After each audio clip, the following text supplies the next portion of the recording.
All right, hello once again, Jeff Scott of Rankin Technical College. And as part of the Rankin Technical College AWD 1000 Web Development Technologies course, I have been going over a series or creating a series of video presentations based on the Mozilla Developer Network Learn Web Development series. I am currently in the third part, learning to style HTML with CSS, and I'm in the building blocks module, and we're about to go over the box model. Now, as it says, everything in CSS has a box around it, even if you don't see that box. Understanding these boxes is a key to being able to create layouts with CSS or align items with other items. In this lesson, we will take a proper look at the box model so you can build more complex layouts as you get going. So before we do this and actually look at it, let's also look at what I showed you before, and this truly is the box model right here. So you've got content, and as you can see, that's right in the middle. Content is surrounded by padding. You can have as much or as little padding as you want or need to have. In between the padding and the margin is the border. You can have as little or as much border as you want to or need to have. And then finally, outside of the border is the margin. So the padding is the area within the element itself. The border is what surrounds the element, and the margin is the area between elements. Now, that's probably not the way they explain it in here, but it's pretty much the way it is. You'll notice that both padding and margin are transparent. If you do put in a border, it is of course not transparent. And your content is typically also not transparent. The box model, as it says there, allows us to add a border around elements and define space between elements. So in CSS, we've got two types of boxes, block boxes and inline block boxes. Block boxes basically take up as much of the current line they're on as they possibly can. All right, and they are designed to have spaces, like a space typically before it and after it. It's a block. We've looked at those a little bit earlier. On the other hand, an inline box is typically like inside of a block box. So if a box is defined as block, as it says right there, it'll break onto a new line. It'll extend to fill whatever space is available in its container. It'll take up 100% of its available allotted space. The width and the height properties can be set, and as it says, are respected. Padding, margin, and border will cause other elements to be pushed away from the box. So in other words, if you look at this box, the more padding you put in, the bigger the box will be. The wider the border, the bigger the box will be. The more margin, the bigger the box will be. Okay. Unless we decide to change the display type to inline, elements like headings, paragraphs, etc., all use block as their display type by default. On the other hand, if the box has an outer display of inline, it does not break onto a new line. The height and width do not apply. Vertical padding, margins, and borders do apply. Horizontal padding, margins, and borders do apply. So you typically, a block box will be for block elements, and an inline box will be for inline elements. That should make sense. They go along with the type of element they are. So as mentioned here, the type of box applied to an element is defined by its display property. So you can tell something, even if it's a block element, to display inline. Even if it's an inline element, you can tell it to display block. All right. It says at this point, we should also explain inner and outer display types. Boxes in CSS have an outer display type, which details whether the box is block or inline. They also have an inner display type, which dictates how elements in the box are laid out. By default, they're laid out in a normal flow, which usually is a left to right, top to bottom type of thing. All right, but you can change those.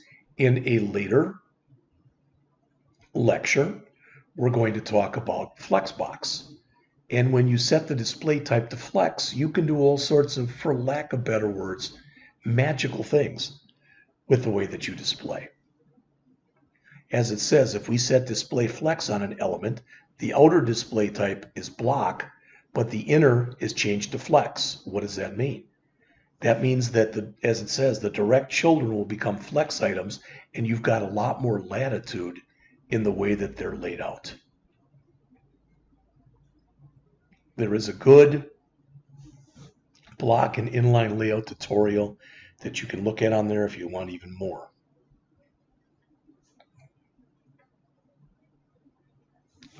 When you move on to learn about CSS layout in detail, it says you will encounter flex and or grid, because typically it used to be when you wanted to lay something out on a page and you wanted to move it way to the right or way to the left or do something like that to it, typically at that time what happened was you used a lot of what were called floats, and you'd have to turn some floats on and kind of turn them off as well. But now they're not used as much. In fact, very little, to my knowledge at least, very little new web development is using those. They almost always use flex or some combination of flex and grid, which again, we will be talking about as we go on.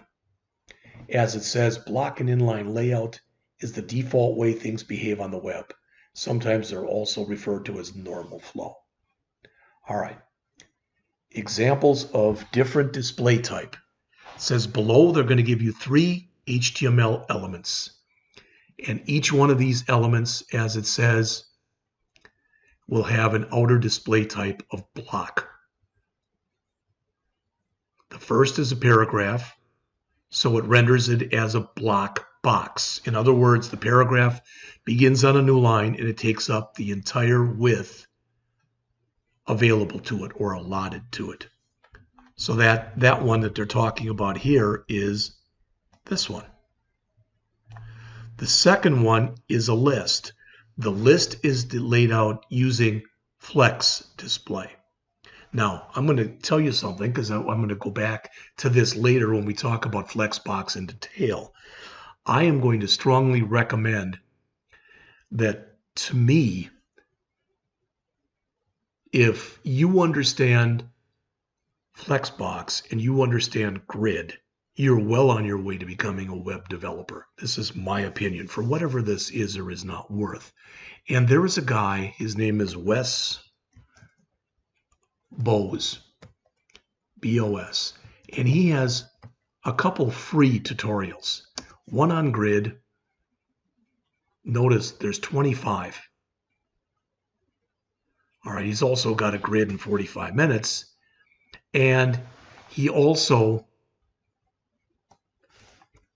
so I'm just going to click on this. Tired of wasting time? There are 25 in here. So you immediately might be like, I don't have time to do that. Well, you've got two choices. Make time or don't make time. Most of these are 10 minutes or less. A lot of them are closer to 1 or 2 or 3 minutes. But it's how much do you want to learn this stuff is what I'm telling you. He's also got one on Flexbox. And you'll notice there's 20 of them.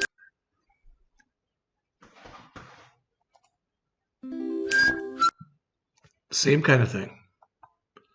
And I won't even lie to you. I've started watching both of these, but I hope to watch both of them and have both of them by the end of the summer. So when we start in fall, I'll have gone through all of them. All right, so the second one again is displayed as a flex. inside the container, it says the list itself is a block box. All right, like the paragraph, and it expands. Finally, on the last example here, it says we got a block level paragraph, and inside of there are two span elements. It says these elements would normally be inline.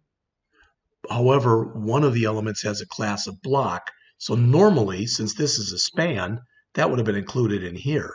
But since we set it out as display block, it's on its own line, is what they're saying. All right, you can run through those examples. I've just tried to explain them to you, and hopefully that helped at least somewhat. All right. As it says here, we can see how inline elements behave in the next example. The span elements in the first paragraph are inline by default. There's a span and there's a span. Since they're inline, they remain on the same line as the whole thing. There's no forced line break like we had here when they were display block. We also have an unordered list element, as it said, which is set to display inline flex, creating an inline box around these items. All right, finally, as it says, we have two paragraphs set to display inline. The inline flex container and paragraphs all run together on one line rather than breaking into two lines. All right.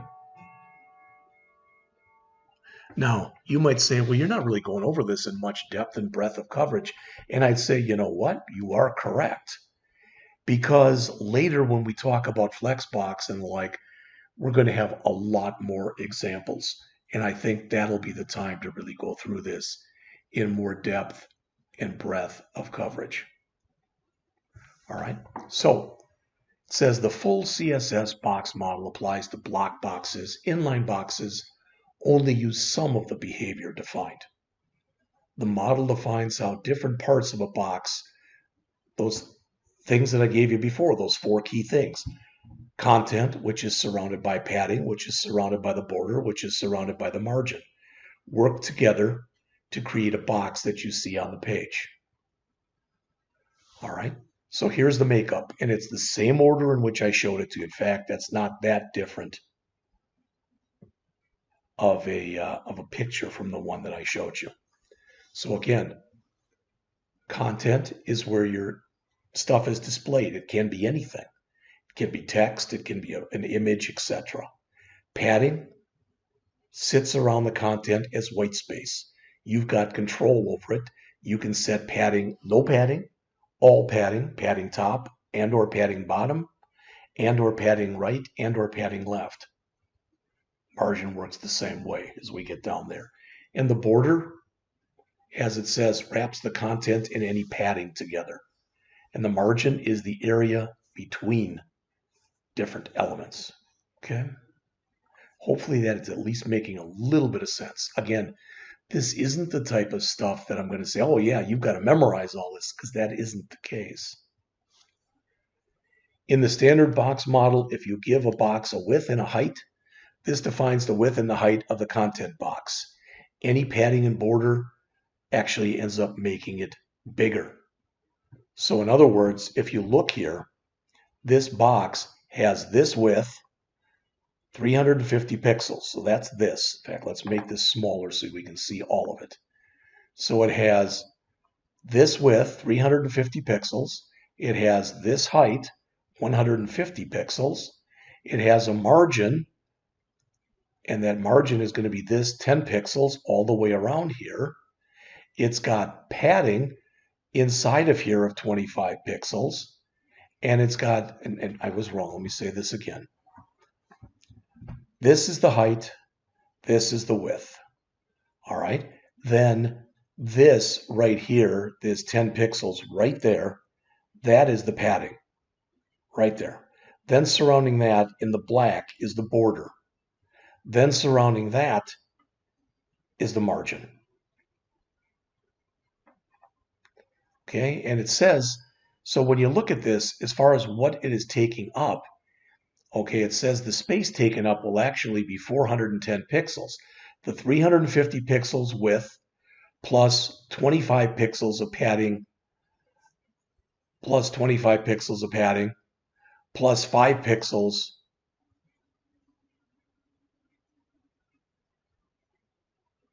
of border plus 5 pixels of border. Now, how do you fix that? I mean, can you fix that? What if you want, what if you don't want that to happen? In other words, if you start adding stuff to this, if you don't want that size to change, you want it to be not 410 but 350, then you can add something that's called box sizing border box. This is something you typically, in this example here, you're putting it for the box, but a lot of times you'll see this at the top of the page. If you use one of those universal selectors that we talked about before that have the asterisk by them, you might have this in there's one of your universal selector things. So by default, browsers use the standard box model. To turn on the alternative model, you put in box sizing border box. And they mention here, if you want all your elements to use this, then you set it in the HTML element on top, or like I said, I've seen it in here as well. Now it says, if you want to understand the thinking behind this, as always, there is another link to another article on this. All right. So before we come in and talk about this playing with a box model, which we will do, we'll break this lecture up into at least 2 parts, and I'll be back with the next part in a couple minutes.